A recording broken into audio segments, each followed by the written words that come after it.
बिस्मिल्लाहिर्रहमानिर्रहीम अस्सलाम वालेकुम। मैं अपने मौजूद नाज़रीन और प्यारे दोस्तों को मैसा सीक्रेट शेफ़ के किचन में खुश आमदीद कहता हूँ। रेसिपी को शुरू करने से पहले मेरी ये दुआ है कि अल्लाह ताला आपकी तमाम मुश्किलात को आसान फरमाए और आपके रिस्क में कशादगी अता फरमाए, आमीन।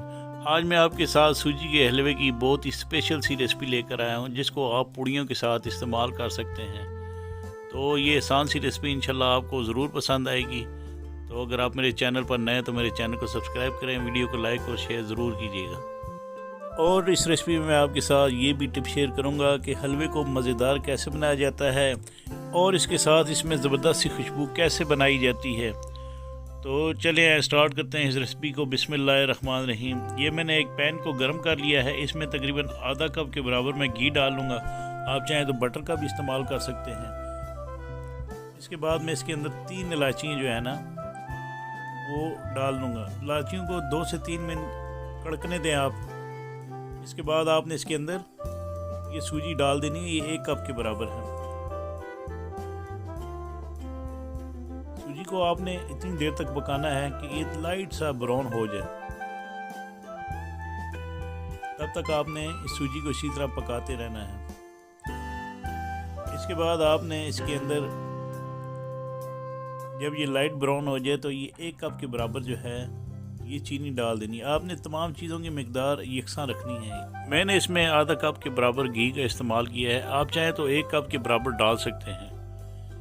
तो इसके साथ ये चीनी के बाद आपने इसके अंदर ये पानी डाल देना है। जब चीनी मेल्ट हो जाए तो आपने इसके अंदर 1 गिलास के बराबर पानी डाल देना है और आपने इसको हल्की आंच पे इसी तरह पकाते रहना है। तो ये देखें ये हलवा थोड़ा थिक होना शुरू हो गया। इसके बाद में हल्का सा फूड कलर जो है आपने पिंच फूड कलर इसके अंदर डाल देना है, यानी 1 चुटकी के बराबर आपने इसके अंदर ज़र्दा कलर डालना है। इससे ये होगा कि ये देखने में थोड़ा सा खूबसूरत ये नज़र आएगा। तो अगर आप चाहें तो इसमें ज़र्दा कलर नहीं डालना चाहे तो नहीं ना डालें। तो ये इस तरह आपने इसको चम्मच के साथ जो है हलाते रहना है और ताकि इसको छोड़ना नहीं है आपने। इसके बाद ये मैं इसके अंदर ड्राई फ्रूट डाल दूँगा जो मेरे पास पिस्ते और बादाम थे क्रश किए हुए। तो एक सीक्रेट टिप जो मैं इसके अंदर इस्तेमाल करने जा रहा हूँ वो है वनीला एसेंस। वनीला एसेंस डालने से ये होगा कि इसमें बहुत ही ज़बरदस्त और मज़ेदार सी खुशबू आएगी। बस आपने इसके एक दफ़ा चंद कतरे ज़रूर डालने हैं और फिर इसके बाद इसकी खुशबू देखिएगा और इसका कमाल देखिएगा।